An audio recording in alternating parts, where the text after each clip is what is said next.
जैसा कि आप लोग देख रहे होंगे पिछले 5 से 6 दिनों से हम लोग लगातार एक चैप्टर को पढ़े जा रहे थे और चैप्टर कौन था? भारत में संविधान निर्माण की प्रक्रिया। क्या था? भारत में संविधान निर्माण की प्रक्रिया। और हमने संविधान निर्माण की प्रक्रिया के तहत अभी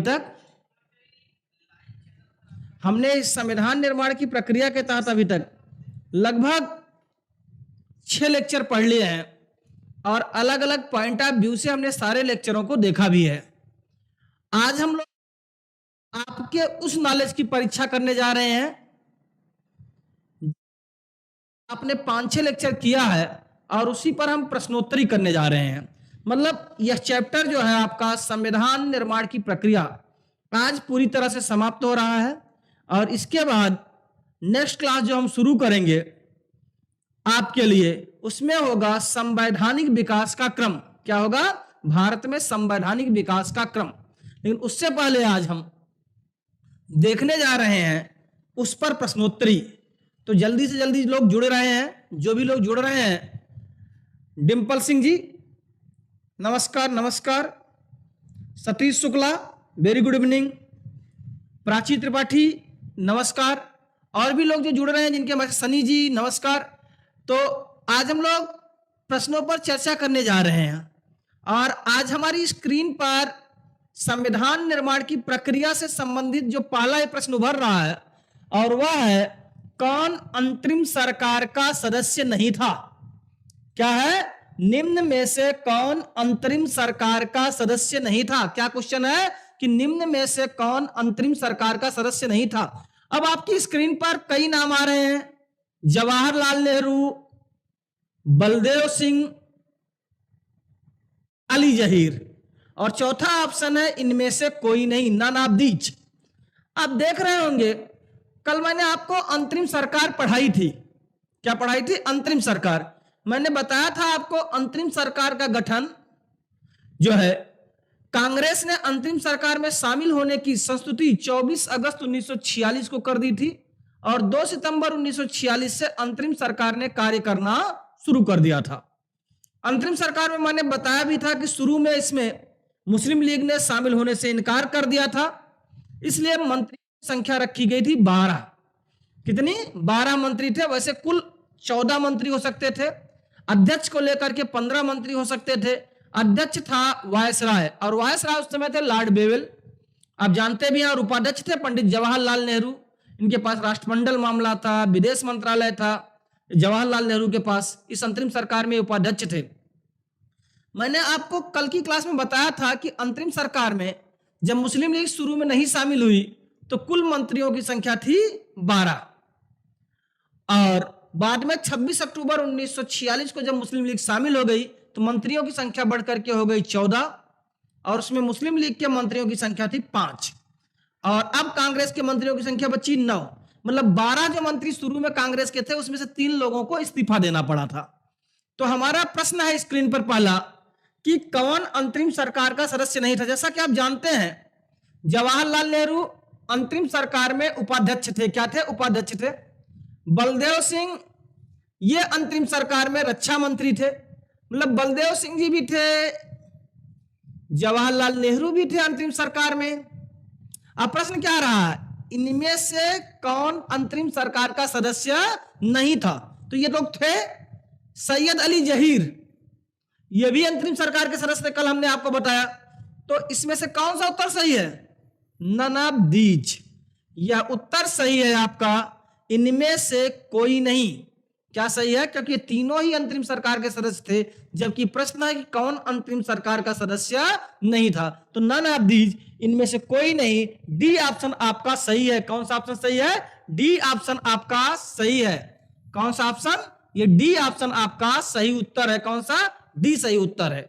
चलिए अगले प्रश्न पर चलते हैं। हम कहां चलते हैं? अगले प्रश्न पर।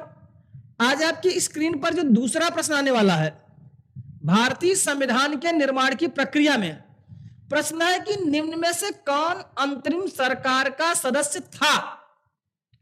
अभी तक था कि कौन अंतरिम सरकार का सदस्य नहीं था जो है।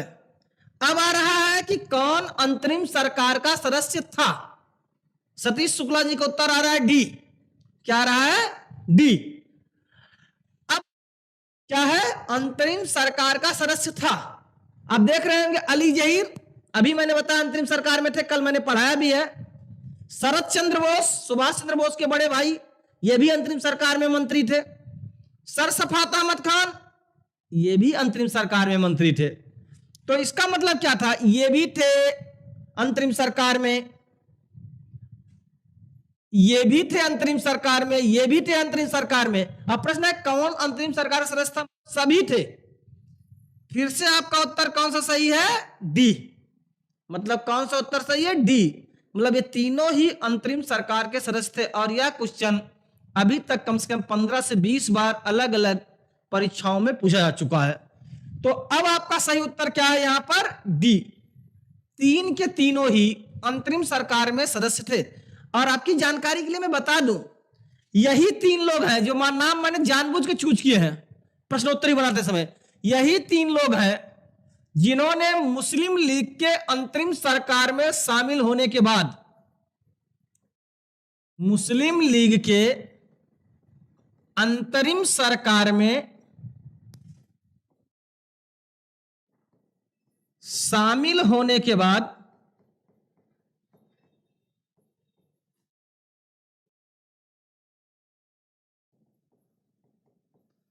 मंत्रिमंडल से इस्तीफा दिया था।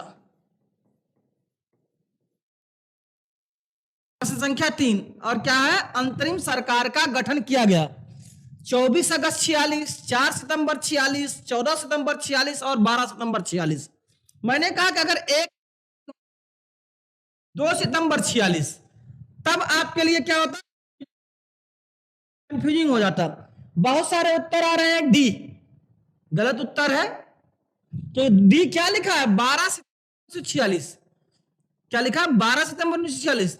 तो इसमें सही उत्तर क्या है? ए, 24 अगस्त 1946।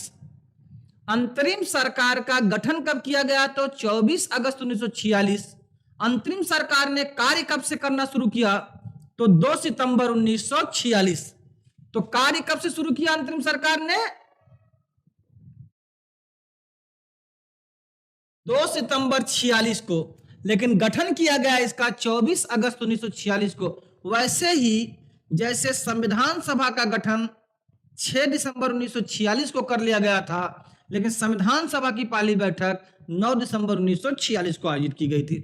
अब हम चलते हैं, अभी देख पा रहे हैं ना आप लोग, चल रहा है अभी, ठीक है। अब आते हैं हम अगले प्रश्न पर। तो इसमें कौन सा उत्तर सही है हमारा? ए। कौन सा है? अंतरिम सरकार का गठन किया गया 24 अगस्त 1946। कौन सा उत्तर सही है? ए।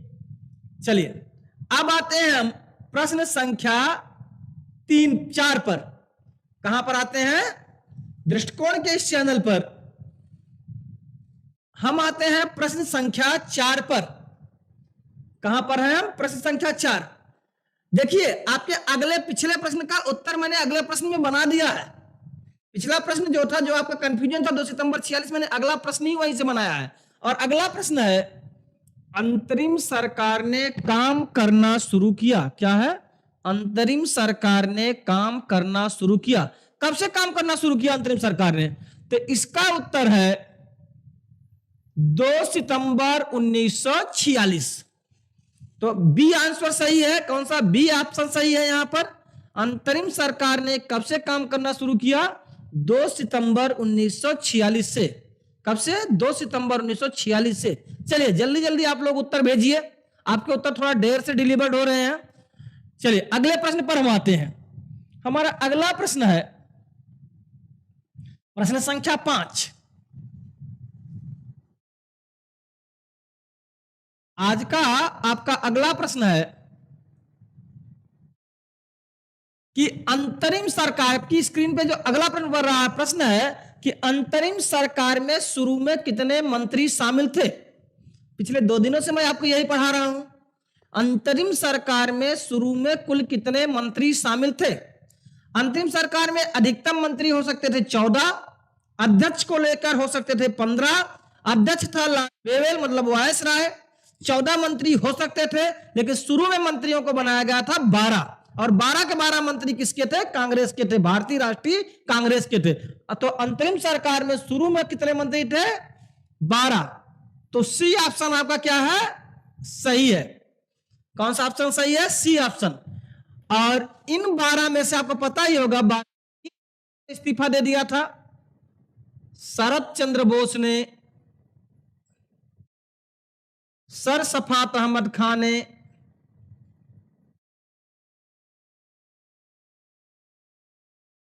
और सैयद अली जहीर ने। इन्हीं तीनों को बाद में जब मुस्लिम लीग शामिल हुई तो अंतरिम सरकार से इस्तीफा देना पड़ा था। तो कौन सा उत्तर सही है, सी उत्तर सही है, 12। चलिए अगले प्रश्न पर हम आते हैं, प्रश्न संख्या 6। हम आते हैं अगले प्रश्न पर, और स्क्रीन पर जो हमारे आने जा रहा है प्रश्न संख्या 6। क्या है, प्रश्न संख्या 6। कुछ उत्तर आ रहे हैं, जो है मुस्लिम लीग अंतरिम सरकार में शामिल हुई। क्या है, अंतरिम सरकार में मुस्लिम लीग कब शामिल हुई। एकदम बेसिक कॉन्सेप्ट से मैंने प्रश्न उठाए हैं शुरू से, जिन्होंने नहीं भी क्लास की है तो उनको भी क्लास मिल जा रहा है। क्या है, मुस्लिम लीग अंतरिम सरकार में शामिल हुई। कब शामिल हुई, 26 अक्टूबर 1946 को। मुस्लिम लीग अंतरिम सरकार में कब शामिल हुई, तो 26 अक्टूबर 1946 को। और पता ही होगा 2 सितंबर 46 को सरकार ने काम करना शुरू किया था। तो मुस्लिम लीग अंतरिम सरकार में शामिल हुई 26 अक्टूबर 1946 को। और इनके मंत्रियों की संख्या कितनी हुई, 5। चलिए अगले प्रश्न पर आते हैं हम। अगला प्रश्न है जो आपकी स्क्रीन पर बढ़ रहा है, प्रश्न संख्या 7। प्रश्न है कि अंतरिम सरकार में मुस्लिम लीग के शामिल होने के बाद मंत्रियों की कुल संख्या हो गई। क्या है, अंतरिम सरकार में मुस्लिम लीग के शामिल होने के बाद मंत्रियों की संख्या। अब आप जोड़ेंगे अगर देखेंगे तो शुरू में 12 मंत्री थे, बाद में 5, 17 होने चाहिए, लेकिन नहीं, क्योंकि कांग्रेस के 3 मंत्रियों ने इस्तीफा दिया था, इसलिए अंतरिम सरकार में मुस्लिम लीग के शामिल होने के बाद मंत्रियों की कुल संख्या हो गई 14। कितनी हो गई, 14। 9 कांग्रेस के और 5 मुस्लिम लीग के। किसके, 9 कांग्रेस के और 5 मुस्लिम लीग के। चलिए और आगे आते हैं, हम थोड़ा और जानते हैं अगले प्रश्न पर।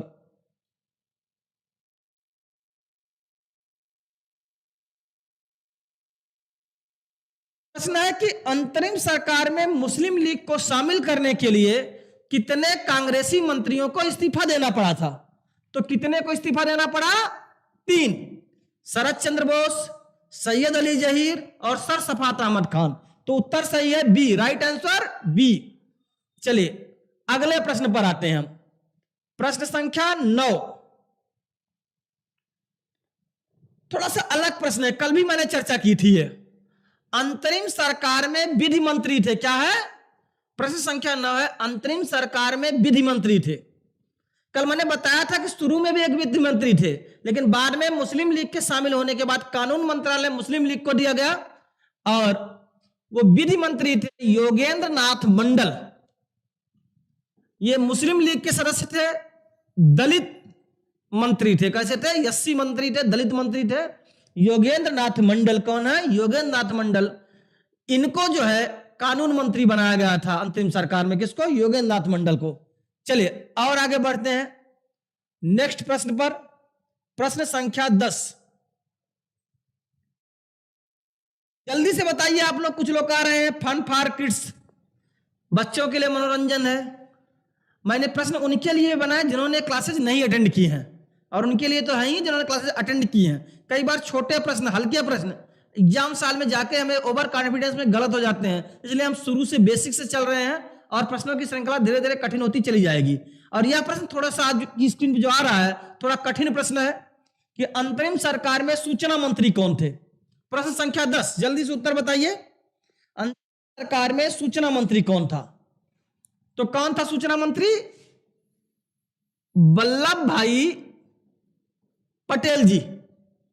सूचना और प्रसारण मंत्री थे अंतरिम सरकार में वल्लभ भाई पटेल जी। ये गृह मंत्री भी थे। तो कौन था? सी ऑप्शन सही है, वल्लभ भाई पटेल।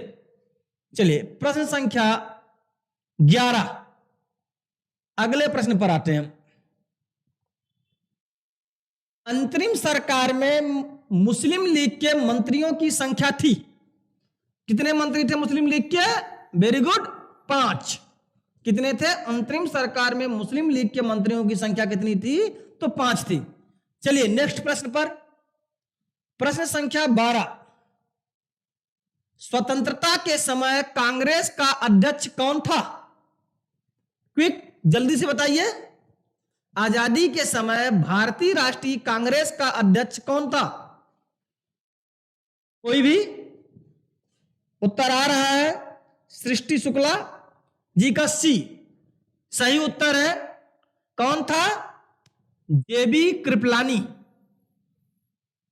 जिस समय भारत आजाद हुआ उस समय भारतीय राष्ट्रीय कांग्रेस के अध्यक्ष थे जेबी कृपलानी। लेकिन आजादी के बाद पहला अध्यक्ष कौन बना? अगर प्रश्न आता है आजादी के बाद पहला अध्यक्ष कौन बना, तो पट्टाभी सीता रमैया। तो लेकिन जिस समय भारत आजाद हुआ, स्वतंत्रता के समय कांग्रेस का अध्यक्ष कौन था? तो जेबी कृपलानी। तो सी ऑप्शन सही है। कौन सा सही है? सी ऑप्शन सही है, ध्यान देंगे, जेबी कृपलानी। चलिए प्रश्न संख्या 13,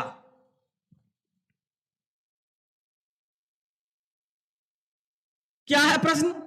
स्वतंत्रता के अवसर पर केंद्रीय असेंबली में सारे जहां से अच्छा हिंदुस्तान नामक गीत किसने गाया था? सारे जहां से अच्छा हिंदुस्तान हमारा, हम बुलबुले हैं इसकी, ये गुलसिता हमारा, किसने गाया था इसे?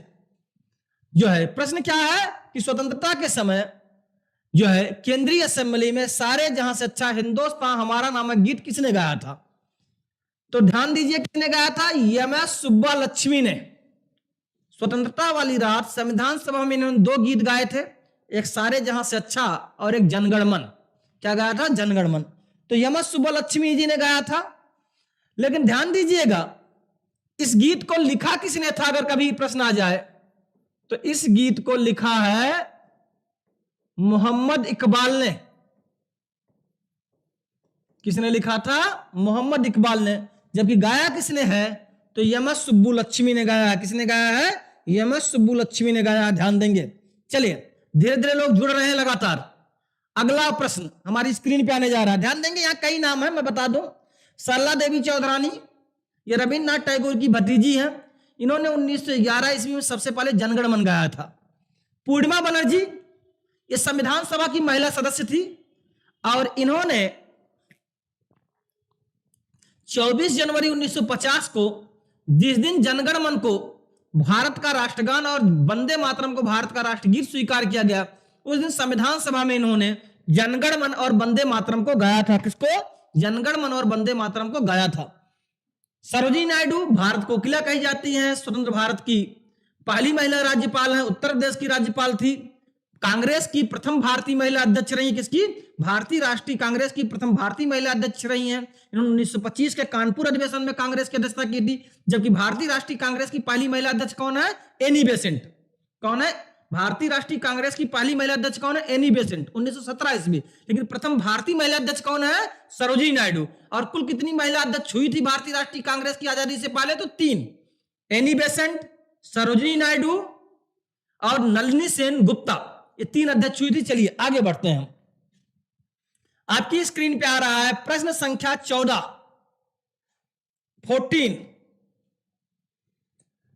देखिए प्रश्नों की श्रृंखला बन रही है, फन फॉर किड्स जो कह रहे थे। बताइए है कि ब्रिटिश शासन की सबसे बड़ी उपलब्धि भारत का एकीकरण है, यह कथन किसका है? प्रश्न है। चलिए प्राची त्रिपाठी का कमेंट आ रहा है कि 24 जनवरी को गाया गया था या 26 जनवरी को। बेटा 24 जनवरी को गाया गया था, जिस दिन संविधान सभा की अंतिम बैठक थी और संविधान सभा में जनगणमन को राष्ट्रगान और वंदे मातरम को राष्ट्रीय गीत स्वीकार किया गया था। और साथ ही साथ जो है संविधान सभा को उसी दिन भंग भी कर दिया गया था। उसी दिन संविधान सभा के सदस्यों के द्वारा डॉक्टर राजेंद्र प्रसाद को भारत का राष्ट्रपति भी निर्वाचित कर दिया गया था। तो ध्यान दें, कब गाया गया था? 24 जनवरी 1950 को पूर्णिमा बनर्जी ने संविधान सभा में वंदे मातरम और जनगण मन को गाया था। कब? 24 जनवरी 1950 को। आपने पीछे के लेक्चर्स नहीं देखे होंगे, शायद आज जुड़ पा रही होंगी, तो इसलिए आपको नहीं जानकारी होगी। 24 जनवरी 1950 को। चलिए, आपकी स्क्रीन पे अगला प्रश्न है, ब्रिटिश प्रशासन की सबसे बड़ी उपलब्धि भारत का एकीकरण है, यह कथन किसका है? उत्तर आ रहा है कुछ लोगों के ए, बहुत सारे लोगों के उत्तर आ रहे हैं ए। नारायणी जी का उत्तर है ए, सनी जी का उत्तर है ए। ध्यान दीजिएगा, ये दोनों उत्तर ही गलत हैं। किसने कहा था ब्रिटिश शासन की सबसे बड़ी उपलब्धि भारत का एकीकरण था? तो एक इतिहासकार है। अब अगर आप जानते हो कि इसमें से इतिहासकार कौन है, तो के.एम. पडिक्कर है। कौन है? के.एम. पडिक्कर, जो एक इतिहासकार हैं, और उन्होंने ब्रिटिश शासन की सबसे बड़ी उपलब्धि भारत के एकीकरण को बताया था। किसने? के.एम. पडिक्कर ने। तो ऑप्शन बी सही है। कौन सा सही है? बी सही है। चलिए अगला प्रश्न, प्रश्न संख्या 15। आपकी स्क्रीन पर जो अगला प्रश्न आ रहा है, आसान सा प्रश्न है, अंतरिम सरकार के अध्यक्ष कौन थे? क्या प्रश्न है? अंतरिम सरकार के अध्यक्ष कौन थे? Lord Wavell. कौन? लॉर्ड बेवेल थे। तो डी ऑप्शन सही है। कौन सा सही है? डी ऑप्शन सही है। अंतरिम सरकार का अध्यक्ष कौन था? तो लॉर्ड बेवेल थे। चलिए अगला प्रश्न, प्रश्न संख्या 16। क्या प्रश्न बना है? कैबिनेट मिशन भारत कब आया? 24 मार्च 1946 को। कब पहुंचा भारत यह मिशन? 24 मार्च 1946 को। तो प्रश्न संख्या 16 में कौन सही? बी ऑप्शन सही है। Option number B. चलिए अगला प्रश्न जल्दी से करते हैं हम लोग।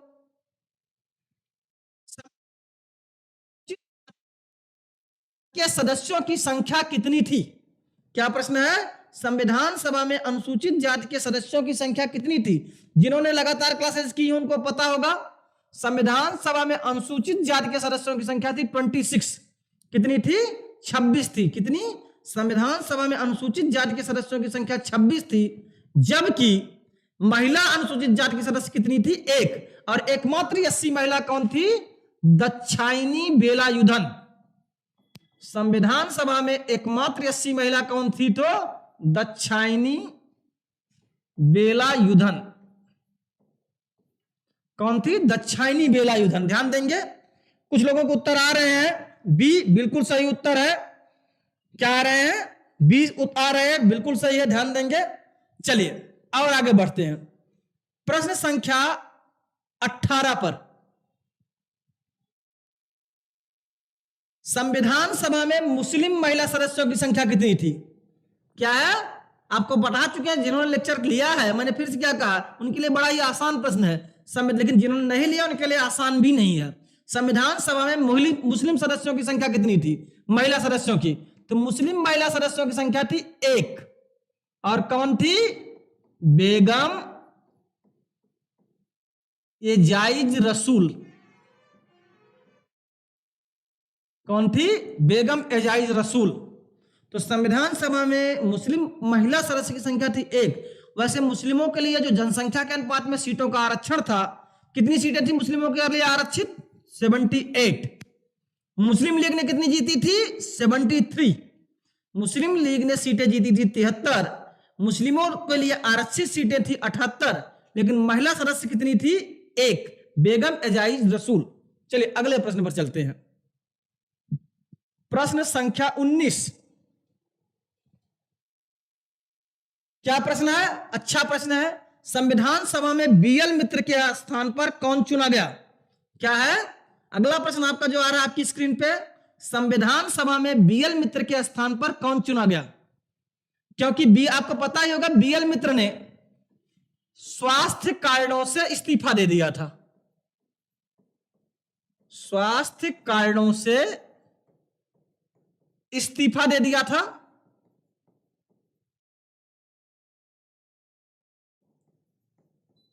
तो प्रश्न है कि संविधान सभा में बीएल मित्र की जगह कौन चुना गया? किसकी जगह? बीएल मित्र की जगह। ऑप्शन है DP Khaitan, TT Krishnamachari, N Madhava Rao, Mohammad Saadulla. जल्दी से उत्तर दीजिए। उत्तर आ रहा है सी, नारायणी जी का। क्या आ रहा है? सी, बिल्कुल एन माधव राव।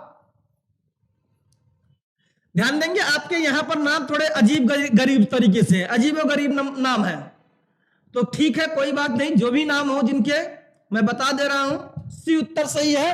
और नारायण माधव राव, इनके इस्तीफे देने के बाद कौन आया था? नारायण माधव राव। चलिए अगला प्रश्न, आपकी स्क्रीन पर जो अगला प्रश्न आ रहा है, प्रश्न संख्या 20। नहीं है अभी, जिन्होंने क्लासेस नहीं की है, दिखने में बहुत ही छोटे प्रश्न दिख रहे हैं, लेकिन जिन्होंने क्लासेस नहीं की है पिछले 5 लेक्चर्स की, उनके लिए आसान कतई नहीं है। क्या प्रश्न, संविधान सभा में सरोजिनी नायडू किस क्षेत्र से चुनी गई थी? क्या है? संविधान सभा में सरोजिनी नायडू किस क्षेत्र से चुनी गई थी? जल्दी से चलिए जल्दी से उत्तर दीजिए। कुछ लोगों के उत्तर आ रहे हैं जो है ए, कुछ के बी आ रहे हैं, कुछ के सी भी आए हैं। तो ध्यान देंगे, संविधान सभा में सरोजिनी नायडू बिहार क्षेत्र से चुनी गई थी। कहां से? बिहार प्रांत से चुनी गई थी। इनका जन्म आंध्र प्रदेश में हुआ था। राज्यपाल पहली महिला उत्तर प्रदेश में हुई, लेकिन ये चुनी गई थी संविधान सभा में बिहार क्षेत्र से। कहां से? बिहार क्षेत्र से। चलिए नेक्स्ट प्रश्न, उत्तर आया है कुछ लोगों का बिहार। हाँ, रेशमा गौतम जी का उत्तर आया है बिहार, बिल्कुल सही है। चंदन यादव जी ए, बिल्कुल सही है। पूर्णिमा पांडे बी, गलत उत्तर है। तनु सिंह दीक्षित नमस्कार। विपिन सरोज सी, गलत उत्तर है। नारायणी सी, गलत उत्तर है। तो ध्यान देंगे, इन लोगों के कमेंट्स आ रहे हैं जिन लोगों के, मैं उनको देख रहा हूं प्रश्नोत्तरी में, क्योंकि लेक्चर में तो मैं देखता नहीं हूं।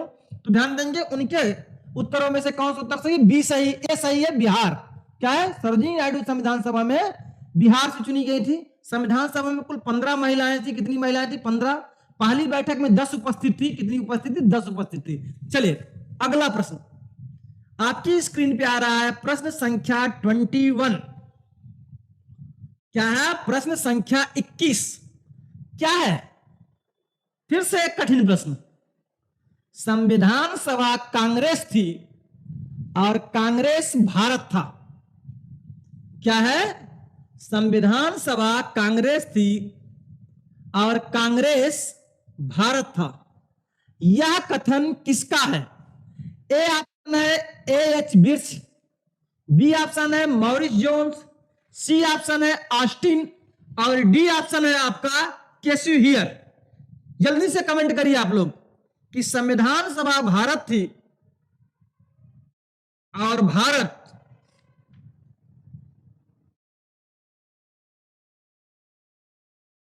और कांग्रेस भारत था। हां, उत्तर आ रहे हैं कुछ लोगों के। सृष्टि शुक्ला ए, सनी ए, पूर्णिमा पांडे ए, विपिन सरोज डी, शिखा यादव डी, ये ऑप्शन आ रहे हैं। और कोई जो इसके उत्तर देना चाहे?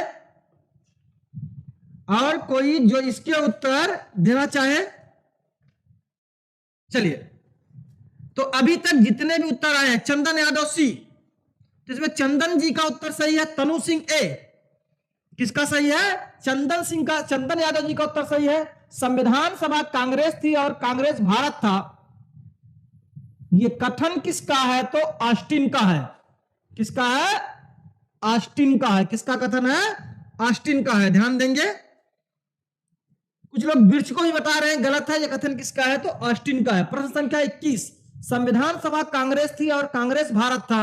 यह कथन किसका है? आपके कमेंट्स लगातार आ रहे हैं। सृष्टि शुक्ला बी, गलत। ध्यान देंगे, सी ऑप्शन सही है, ऑस्टिन का। किसका है? C option. चलिए अगला प्रश्न जो आपकी स्क्रीन पे आने जा रहा है, प्रश्न संख्या 22।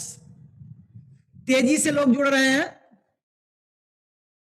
शिकायत थी क्लास टाइमिंग नहीं चल पा रही है, धीरे धीरे मैं इस क्लास को रात में ले जाऊंगा, लेकिन अभी 6 बजे आप रेगुलर क्लासेस पाएंगे। अगला प्रश्न है प्रश्न संख्या 22।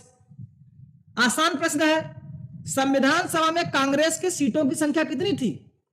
कांग्रेस ने कितनी सीटें जीती थी? जल्दी से क्विक आंसर जल्दी दीजिए। चलिए, किसी का उत्तर नहीं आया है, मैं आपको उत्तर बता रहा हूं। संविधान सभा में कांग्रेस की सीटें कितनी थी? क्या है? संविधान सभा में कांग्रेस की सीटें कितनी थी? प्रश्न बन रहा है। उत्तर नहीं आया अभी तक किसी का। 208।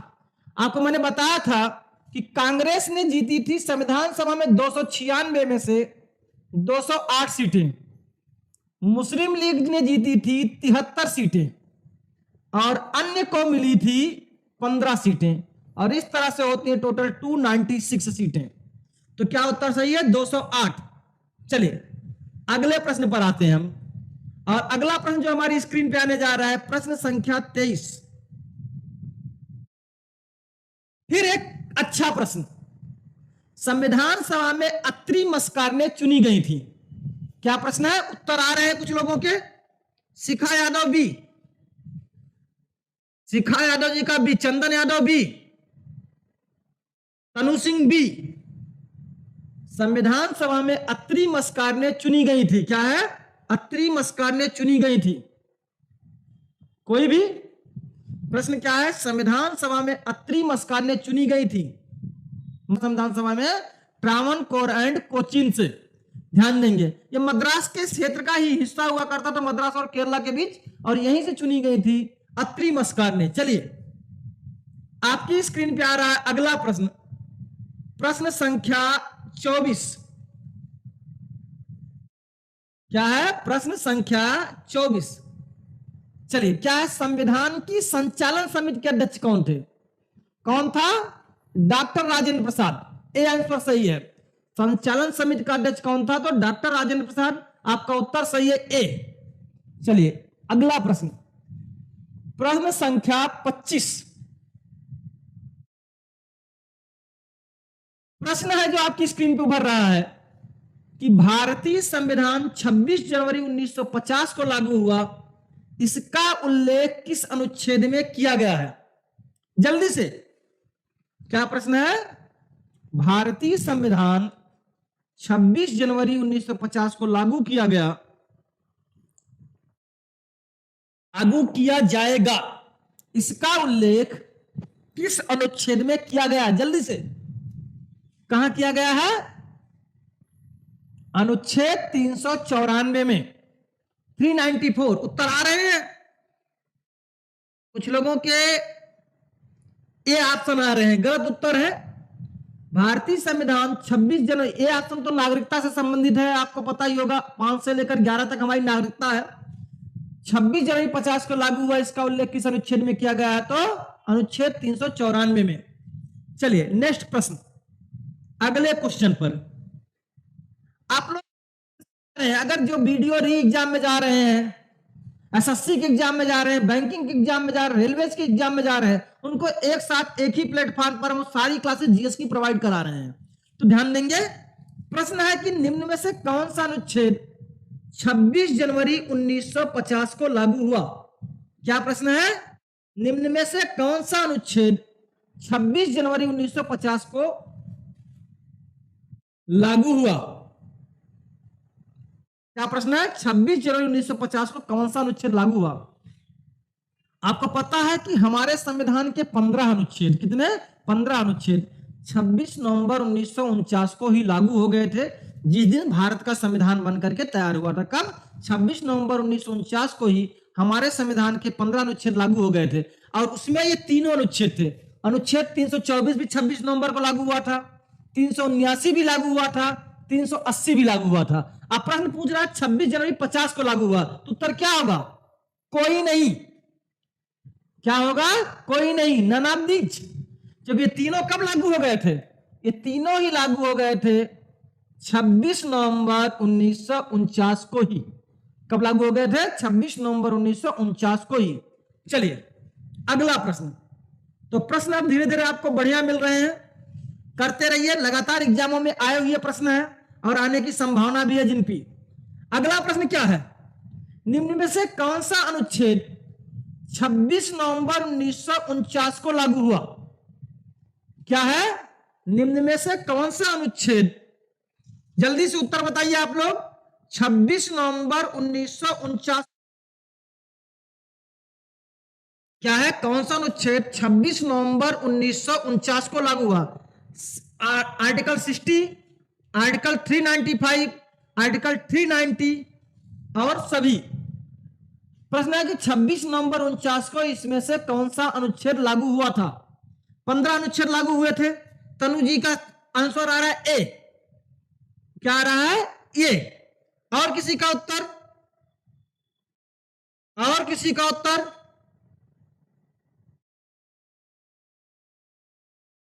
बिल्कुल सही उत्तर है तनु जी का।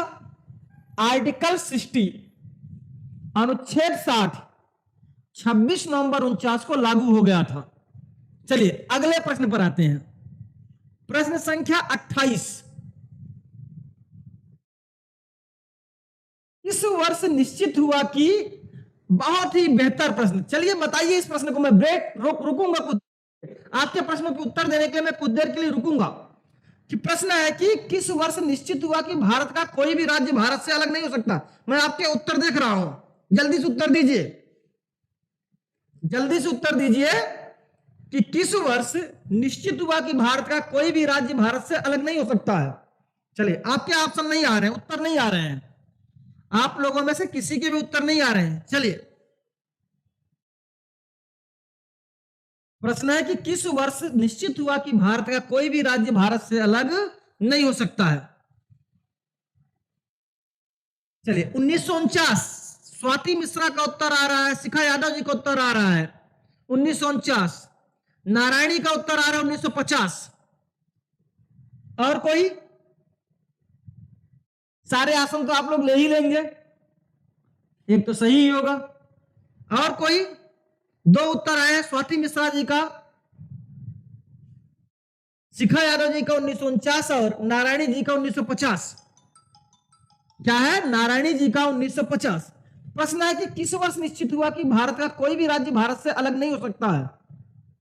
ध्यान देंगे, आज के बाद गलत नहीं करेंगे। 1963 ईस्वी में, 1963 में तय किया गया संविधान संशोधन के द्वारा कि भारत का कोई भी राज्य भारत से अलग नहीं हो सकता। कब? 1963 ईस्वी में। चलते हैं जल्दी से। प्रश्न संख्या 29 है आपकी स्क्रीन पर। ब्रिटेन में संविधान का अस्तित्व नहीं है, यह कथन किसका है? क्या है? ब्रिटेन में संविधान का अस्तित्व नहीं है, यह कथन किसका है? जल्दी से उत्तर दीजिए। किसका है? टाकविले का। किसका है? टाकविले का। प्रश्न संख्या 29 का उत्तर है सी। किसका है? टाकविले का कथन है। चलिए आगे बढ़ते हैं, अगले प्रश्न पर चलते हैं। प्रश्न संख्या 30, आसान प्रश्न फिर से। राष्ट्रीय ध्वज अपनाया गया, संविधान सभा के द्वारा राष्ट्रीय ध्वज कब अपनाया गया? 22 जुलाई 1947 को। कब? 22 जुलाई 1947 को। कब अपनाया गया? 22 जुलाई 1947 को। चलिए अगले प्रश्न पर। प्रश्न संख्या 31, प्रारूप समिति का गठन किया गया। किसका? प्रारूप समिति का गठन किया गया 29 अगस्त 1947 को। कब किया गया? 29 अगस्त 1947 को प्रारूप समिति का गठन किया गया। चलिए और आगे बढ़ते हैं, अगला प्रश्न। फिर एक अच्छा प्रश्न। 11 अधिवेशनों में कुल कितनी बैठकों का आयोजन किया गया? क्या प्रश्न है? कि संविधान सभा के 11 अधिवेशनों में, 11 अधिवेशन हमारे 26 नवंबर 1949 तक हो चुके थे। कब तक? 26 नवंबर 49 तक 11 अधिवेशन हो चुके थे और 24 जनवरी 50 को 12वां अधिवेशन हुआ है। तो 11 अधिवेशनों में कुल कितनी बैठकों का आयोजन किया गया था? कोई भी? चलिए 141। 11 अधिवेशनों में कुल 141 बैठकों का आयोजन किया गया। तो क्या उत्तर सही है? ए। क्या सही है? 141 ए। चलिए अगला प्रश्न। प्रश्न संख्या 33, अच्छा प्रश्न है। भारतीय संविधान की मूल प्रति कहां रखी गई है? मूल प्रति का मतलब वह हस्तलिखित प्रति जिसे प्रेम बिहारी रायजादा ने लिखी है। प्रति को कहां पे रखा गया है? संसद भवन के अंदर एक एनेक्सी भवन है। क्या है? एनेक्सी भवन। उसी में हीलियम गैस के घोल के बीच में रखा गया है। कहां पर? उसी में हीलियम गैस के होल के बीच में रखा गया है। क्या? भारतीय संविधान की मूल प्रति, क्या क्वेश्चन है, भारतीय संविधान की मूल प्रति को कहां रखा गया है, तो भारतीय संविधान की मूल प्रति को कहां रखा गया है, तो एनेक्सी भवन में रखा गया। कहां रखा गया, एनेक्सी भवन में रखा गया। तो सही आंसर क्या है, सी, राइट आंसर सी। अब आते हैं प्रश्न संख्या 34 पर। कौन सा प्रश्न है, 34। भारतीय संविधान सभा की स्थापना कब की गई, क्या है, देखने में तो बड़ा आसान, गलतियां आप हमेशा करते हैं। प्रश्न क्या है, भारतीय संविधान सभा की स्थापना कब की गई, जल्दी से, 6 दिसंबर 1946 को। जबकि आप क्या उत्तर मार बैठते हैं, 9 दिसंबर 1946। तो भारतीय संविधान सभा का गठन कब किया गया, 6 दिसंबर 1946 को। राइट आंसर बी, क्या है, बी। चलिए अगला प्रश्न, प्रश्न संख्या 35 आपकी स्क्रीन पे आ रहा है। बताइए कितने लोग बता पाते हैं, हम देखते हैं। जा रहा है 26 नवंबर 1949 को बन के तैयार हुआ था, इसीलिए हम 26 नवंबर को हर साल संविधान दिवस के रूप में मनाते हैं। क्या मनाते हैं, संविधान दिवस के रूप में। प्रश्न है कि संविधान दिवस के रूप में 26 नवंबर को कब से मनाया जा रहा है। ऑप्शन है आपकी स्क्रीन पर, 1949 से, 1950 से, 2015 से, और A option Narayani Upadhyay 1950, Tanu Singh Dixit C option, Bipin Saroj C option, Shikha Yadav 2015, Sunny Tanu Singh 2015। बिल्कुल राइट आंसर क्या है, 2015। संविधान दिवस 26 नवंबर को कब से मनाया जा रहा है, 15 से 26 नवंबर को संविधान के, हमारे संविधान निर्माण के लिए इसे क्या किया गया, 26 नवंबर 49 को जिस दिन संविधान बना था, उस 26 नवंबर को संविधान दिवस घोषित किया गया। कब से, 2015 से। तो राइट आंसर 2015। चलिए वेरी गुड। अगला प्रश्न, प्रश्न संख्या 36, फिर एक अच्छा प्रश्न। बैग ऑफ ड्राइंग उधार का थैला कहा जाता है, क्या है, बैग ऑफ ड्राइंग उधार का थैला कहा जाता है, किसे कहते हैं, पता ही होगा आपको। भारत के संविधान को उधार का थैला कहा जाता है, किसे, भारत के संविधान को उधार का थैला कहा जाता है। किसे कहा जाता है, भारत के संविधान को उधार का थैला कहा जाता है। क्योंकि हमने 60 देशों के संविधान का अध्ययन किया और उसके बाद जिस देश के संविधान से जो चीजें अच्छी लगी वहां से अच्छी बातें ले लिया है। लगभग 10 से अधिक देशों के संविधान की मुख्य बातों को हमने संविधान में अपने शामिल किया है। चलिए अगला प्रश्न, प्रश्न संख्या 37। भारत के संविधान को हस्तलिखित किसने किया, क्या प्रश्न है, भारत के संविधान को हस्तलिखित किसने किया, प्रेम बिहारी रायजादा ने। किसने, प्रेम बिहारी रायजादा ने। और पता ही होगा इस संविधान को हस्तलिखित करने के लिए इन्होंने कोई पैसा नहीं लिया, बस संविधान के हर पेज पर अपना नाम और अंतिम पेज पर अपने और अपने दादा पिताजी का नाम भी शामिल करवाया। चलिए नेक्स्ट प्रश्न, प्रश्न संख्या 38।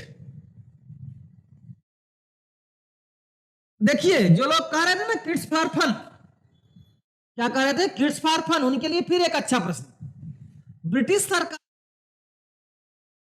कब स्वीकार किया, क्या है, ब्रिटिश सरकार ने, क्या नहीं रहने दीजिए भाई, ब्रिटिश सरकार ने संविधान सभा की मांग को पहली बार कब स्वीकार किया, क्या किया, कब स्वीकार किया, जल्दी से कुछ उत्तर आ रहे हैं।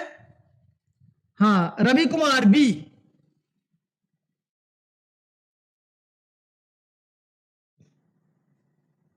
रवि कुमार का उत्तर अकेले आया है। और क्या उत्तर है, बी, क्या है, रवि कुमार का उत्तर आया है बी। चलिए और किसी का उत्तर नहीं आया, गलत उत्तर है रवि कुमार जी। ब्रिटिश की मांग को पहली बार स्वीकार किया अगस्त प्रस्ताव 1940 में। कौन था वायसराय, लिनलिथगो। कौन था वायसराय उस समय, लिथगो वायसराय था, जब संविधान सभा की मांग को पहली बार ब्रिटिश सरकार के द्वारा स्वीकार किया गया, लेकिन संविधान सभा शब्द का उल्लेख लिखित रूप से नहीं किया गया था। तो कब? अगस्त प्रस्ताव 1940। अगला प्रश्न, प्रश्न संख्या 39 आपकी स्क्रीन पे आ रहा है। प्रश्न संख्या 39 काफी भारी भरकम प्रश्न दिखाई दे रहा है। निम्न में सही है सदस्य थे, जिसमें 296 ब्रिटिश भारत से और 93 देशी रियासतों से थे, यह भी सही है। तीसरा ऑप्शन है संविधान सभा में कांग्रेस को 208, मुस्लिम लीग को 73 और अन्य दलों को 15 सीटें प्राप्त हुई, यह भी सही है। तो सही ऑप्शन क्या है? डी, उपरोक्त सभी सही है। मतलब ए बी सी तीनों सही है, मतलब उपरोक्त सभी सही है। इससे आपका जिन्होंने क्लासेस नहीं की उनका तैयार भी हो जाएगा। मैंने प्रश्न इसी तरीके से बनाया है, उनके तैयार भी हो जाएं, प्रश्न पढ़ते पढ़ते ही उनके तैयार हो जाएं। चलिए नेक्स्ट प्रश्न, प्रश्न संख्या 40। जल्दी से हम आगे बढ़ते हैं। संविधान सभा में सर्वाधिक सदस्य किस प्रांत से चुने गए थे? क्या प्रश्न है? अगला प्रश्न। वॉइस क्लियर नहीं है, कुछ मैसेज आ रहे हैं, वॉइस क्लियर नहीं है, क्या ऐसी स्थिति है? अभी अभी मैसेज आ रहा है कि वॉइस क्लियर नहीं है। चलिए 30 सेकंड आपकी स्क्रीन पर वॉइस 30 सेकंड लेट से जा रही होगी, ध्यान देंगे। प्रश्न है कि संविधान सभा में सर्वाधिक सदस्य किस प्रांत से चुने गए थे? क्या है? संविधान सभा में सर्वाधिक सदस्य किस प्रांत से चुने गए थे? कहां से चुने गए थे? संयुक्त प्रांत से। और कितने सदस्य थे? 55। कितने थे? 55 सदस्य थे जो संयुक्त प्रांत से चुने गए थे। ध्यान देंगे, सर्वाधिक सदस्य संविधान सभा में कहां चुने गए थे? संयुक्त प्रांत से 55। चलिए अगला प्रश्न, प्रश्न संख्या 41। देखते हैं आप लोगों का जनरल नॉलेज इस प्रश्न के उत्तर में। क्या प्रश्न है? संविधान सभा को संबोधित करने वाला प्रथम वक्ता कौन था? क्या है? संविधान सभा को, हाँ चलिए कौन कौन उत्तर दे रहा है मैं देख रहा हूं, आपकी स्क्रीन पे चल रहा है। संविधान सभा को संबोधित करने वाला प्रथम वक्ता कौन था? चलिए तनु सिंह जी का उत्तर आया है ए। बिपिन सरोज जी बी.एन. राव कह रहे हैं, तनु सिंह कह रहे हैं सच्चिदानंद सिन्हा।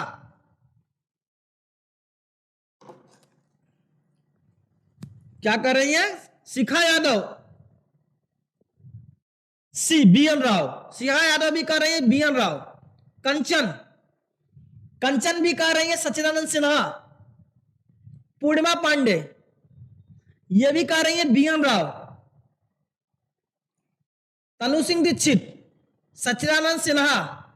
स्वाति मिश्रा सच्चिदानंद सिन्हा।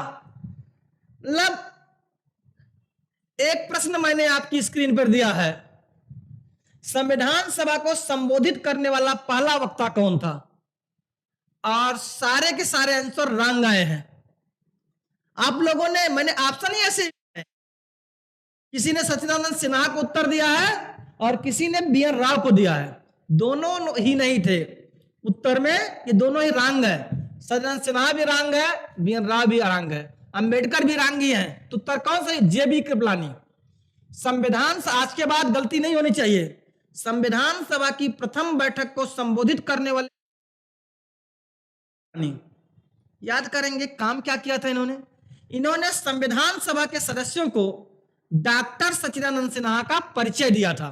जब सच्चिदानंद सिन्हा को संविधान सभा का अस्थायी अध्यक्ष घोषित किया गया तो जे.बी. कृपलानी ने संविधान सभा के सदस्यों को डॉक्टर सच्चिदानंद सिन्हा का परिचय दिया था। तो आज के बाद जब भी एग्जाम में आए, संविधान सभा को संबोधित करने वाला पहला वक्ता कौन था? जे.बी. कृपलानी। क्या है? फन फॉर किड्स वालों के उत्तर नहीं आ रहे हैं। क्या है? जे.बी. कृपलानी। संविधान सभा को संबोधित करने वाला पहला वक्ता कौन था? जे.बी. कृपलानी। चलिए भाई, हम लोग मोदी जी की सरकार में जी रहे हैं, लेकिन मोदी जी के नियमों को फॉलो नहीं कर सकते हैं, क्योंकि प्रधानमंत्री कहते हैं कठिन से सरल की तरफ चलो, और शिक्षा क्या कहती है? सरल से कठिन की तरफ चलो। तो हम स्टेप बाय स्टेप चल रहे हैं, प्रश्न मिलेंगे हर तरीके के। अगला प्रश्न, प्रश्न संख्या 42,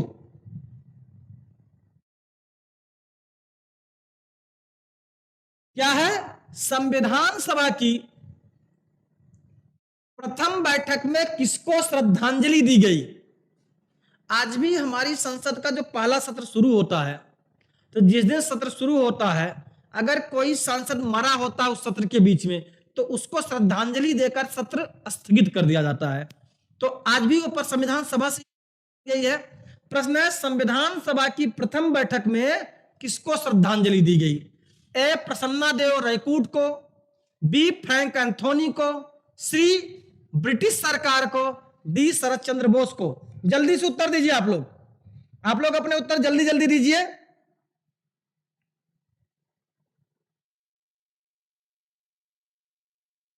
कुछ लोग 35 को उत्तर दे रहे हैं अभी तक, फिर लोगों के मैसेज आ रहे हैं वॉइस सही नहीं आ रही है। चलिए हम उस पर देखते हैं, तकनीकी टीम हमारी काम करती रहेगी वॉइस पर। प्रश्न है, संविधान सभा की प्रथम बैठक में किसको श्रद्धांजलि दी गई? क्या है? संविधान शिखा यादव का उत्तर आ रहा है 42 में, पता नहीं। क्या है? पता नहीं। और किसी का उत्तर नहीं आया?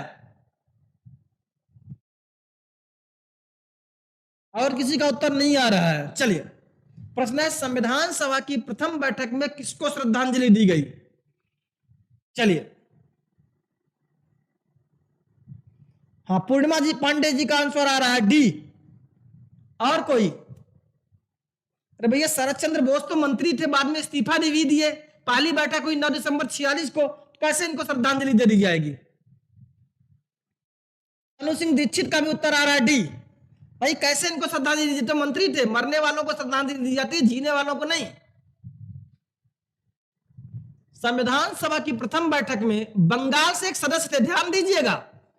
आप लोग किताबें खरीदते रहेंगे, पढ़ते रहेंगे, प्रश्न मिलेंगे नहीं। संविधान सभा की प्रथम बैठक में प्रसन्ना देव रैकूट को श्रद्धांजलि दी गई। ये संविधान सभा में बंगाल प्रेसिडेंसी से चुने गए थे। कहां से? संविधान सभा में बंगाल प्रेसिडेंसी, प्रसन्ना देव रैकूट, और इन्हीं को पहली बैठक में श्रद्धांजलि दी गई थी। किसको? प्रसन्ना देव रैकूट को दी गई थी। तो क्लियर? आज के बाद गलतियां ना हो, मैं फिर से कह रहा हूं। बहुत अच्छे अच्छे प्रश्न है यहां पर। आगे आते हैं। अगला प्रश्न आपकी स्क्रीन पे आ रहा है, प्रश्न संख्या 43, 43। फिर एक अच्छा प्रश्न, भारत के संविधान पर कुल कितनी महिलाओं का हस्ताक्षर है? आपको पता है संविधान सभा में कुल 15 महिलाएं थी, प्रथम बैठक में 10 महिलाएं थी, ऑप्शन 9 और 8 भी है। प्रश्न है कि भारत के संविधान पर कुल कितनी महिलाओं का हस्ताक्षर है? रवि कुमार जी 15,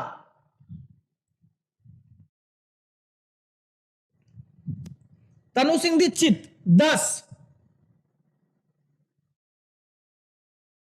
8, स्वाति मिश्रा ए मतलब 15, विपिन सरोज बी मतलब 10, शिखा यादव 8, पूर्णिमा पांडे ए, तनु सिंह दीक्षित 8।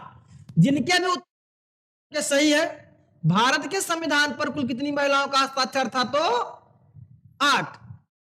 तो ध्यान दीजिएगा, शिखा जी, तनु जी, आपके उत्तर सही है। संविधान सभा की अंतिम बैठक में केवल 8 महिलाएं ही उपस्थित थी। कितनी?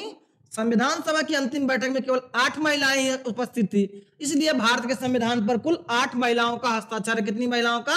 8 महिलाओं का हस्ताक्षर है। चलिए, प्रश्न संख्या 44, अगला प्रश्न, संविधान के प्रारूप पर विचार विमर्श में संविधान सभा ने कुल कितना समय खर्च किया? क्या है? संविधान के प्रारूप पर विचार विमर्श में संविधान सभा ने कुल कितना समय खर्च किया? जल्दी से उत्तर दीजिए आप लोग।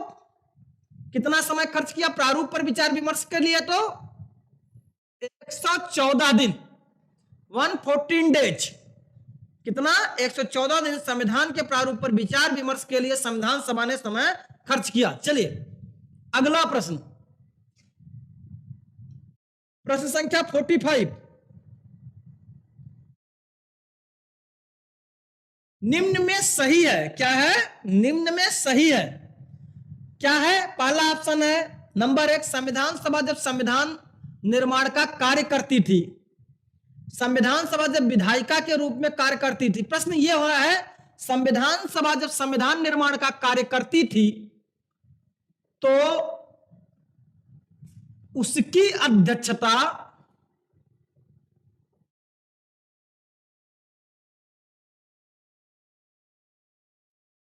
डॉक्टर राजेंद्र प्रसाद करते थे।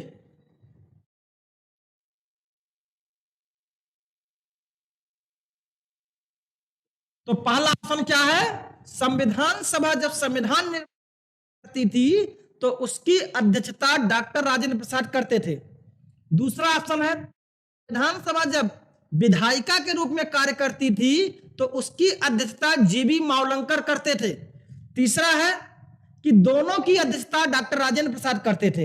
अब ए ऑप्शन है केवल एक सही है, बी ऑप्शन है केवल 3 सही है, सी ऑप्शन है ए और बी दोनों सही है, और डी ऑप्शन है तीनों सही है। सही उत्तर क्या है? सी, ए और बी, मतलब पहला और दूसरा, नंबर 1 और 2 दोनों सही है। क्या है? 1 और 2 दोनों सही है। क्या है? 1 और 2 दोनों सही हैं। क्यों? आप जान लीजिए, थोड़ा सा जान लीजिए। संविधान सभा में जब संविधान निर्माण के लिए संविधान सभा की बैठक होती थी, किसकी बैठक होती थी? संविधान सभा की जब बैठक होती थी तो उसकी अध्यक्षता डॉक्टर राजेंद्र प्रसाद करते थे। लेकिन उसी संविधान सभा की बैठक जब विधायिका के रूप में होती थी, किसके रूप में होती थी?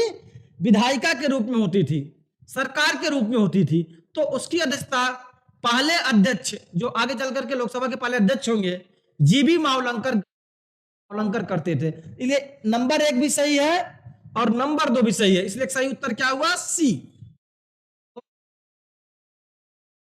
चलिए अगले प्रश्न पर आते हैं। प्रश्न संख्या 46। क्या है? प्रश्न संख्या 46। संविधान सभा में आवास समिति का अध्यक्ष कौन था? क्या है? संविधान सभा में आवास समिति का अध्यक्ष कौन था? जल्दी से उत्तर दीजिए। पूर्णिमा पांडे जी डी कह रही हैं। प्रश्न क्या है? संविधान सभा में आवास समिति का अध्यक्ष कौन था? चलिए, पट्टाभी सीतारमैया जी। संविधान सभा में आवास समिति का अध्यक्ष कौन था? तो पट्टाभी सीतारमैया जी थे। कौन थे? पट्टाभी सीतारमैया जी। और आगे बढ़ते हैं। अगला प्रश्न, संविधान सभा में वित्त एवं स्टाफ समिति का अध्यक्ष कौन था? क्या है? संविधान सभा में वित्त और स्टाफ समिति का अध्यक्ष कौन था? तो डॉक्टर राजेंद्र प्रसाद थे। कौन थे? डॉक्टर राजेंद्र प्रसाद थे। ए ऑप्शन सही है। अगला प्रश्न, प्रश्न है संविधान सभा में प्रत्यय पत्र संबंधी समिति का अध्यक्ष कौन था? क्या है? जल्दी से उत्तर दीजिए आप लोग।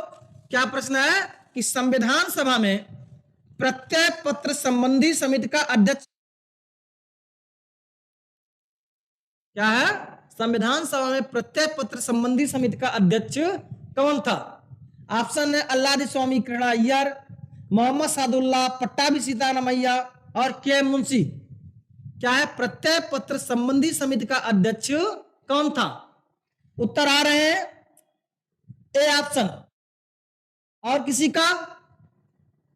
चलिए, तो कौन था प्रत्यय पत्र संबंधी समिति का अध्यक्ष?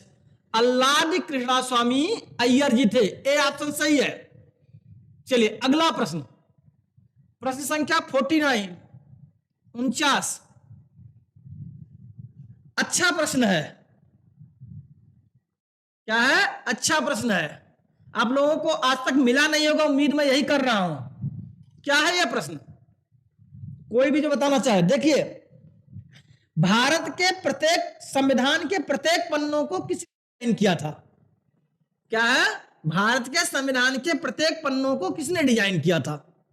ये ऑप्शन है व्यवहार राम मनोहर सिन्हा, बी ऑप्शन है नंदलाल बोस, सी ऑप्शन है ए और बी दोनों, और डी ऑप्शन है प्रेम बिहारी रायजादा। क्या है? प्रेम बिहारी रायजादा। तो किसने डिजाइन किया था प्रत्येक पन्ने को? शिखा यादव, बहुत पीछे हैं आप, 46 का उत्तर दे रही हैं। तनु सिंह दीक्षित ए उत्तर दे रही हैं।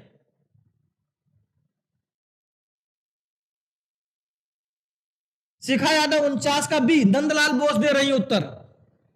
शिखा यादव जी का उत्तर है नंदलाल बोस।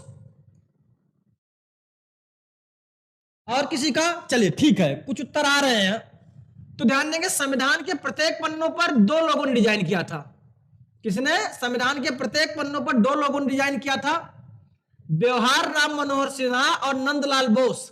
इसलिए सही उत्तर क्या होगा? ए और बी दोनों। क्या सही है? ए और बी दोनों। ध्यान देंगे, सही उत्तर है ए और बी दोनों। ये भी हैं, ये भी हैं। नंदलाल बोस भारत के चित्रकारों में से एक हैं और राम मनोहर सिन्हा भी उसी श्रेणी के हैं। इन्हीं दोनों ने संविधान सभा के प्रत्येक पन्नों को डिजाइन किया था, जबकि प्रेम बिहारी राजादा ने उसी पन्नों पर भारत के संविधान को लिखा था। चले अगला प्रश्न आपकी स्क्रीन पर आ रहा, प्रश्न संख्या 50। क्या है? किस रियासत के प्रतिनिधि संविधान सभा में शामिल नहीं हुए थे? जल्दी से बताइए, टाइम ओवर हो रहा है, 7:15 हो जाने आ रहा है, क्लास लंबी जा रही है। प्रश्न है कि किस रियासत के प्रतिनिधि संविधान सभा में शामिल नहीं हुए? किस रियासत के? हैदराबाद रियासत के। किसके? हैदराबाद रियासत के प्रतिनिधि संविधान सभा में शामिल नहीं हुए। चलिए अगला प्रश्न आपकी स्क्रीन पे आ रहा है। अगला प्रश्न, किसने भारत के संविधान पर उर्दू में हस्ताक्षर किया था? जल्दी से, भारत के संविधान पर किसने उर्दू में हस्ताक्षर किया था? संविधान सभा के अधिकांश सदस्यों ने, मतलब 2/3 से अधिक सदस्यों ने अंग्रेजी में हस्ताक्षर किया था, कुछ सदस्यों ने हिंदी में किया था। लेकिन प्रश्न है कि संविधान पर किसने उर्दू में हस्ताक्षर किया था? जल्दी से, कोई भी, किसने किया था? मौलाना अबुल कलाम आजाद ने भारत के संविधान पर उर्दू में हस्ताक्षर किया था। किसने? मौलाना अबुल कलाम आजाद ने भारत के संविधान पर उर्दू में हस्ताक्षर किया था। चलिए अगला प्रश्न, प्रश्न संख्या 52 संविधान के। चलिए इतने ही क्वेश्चन थे आपकी स्क्रीन पर। आपकी स्क्रीन पर कुल प्रश्नों की संख्या इतनी ही थी, प्रश्न संख्या 51। तो इस तरह से हमने इन तमाम प्रश्नों को देखा और जाना संविधान निर्माण की प्रक्रिया में जिन जिन प्रश्नों का योगदान पड़ा उनके विषय में। चलिए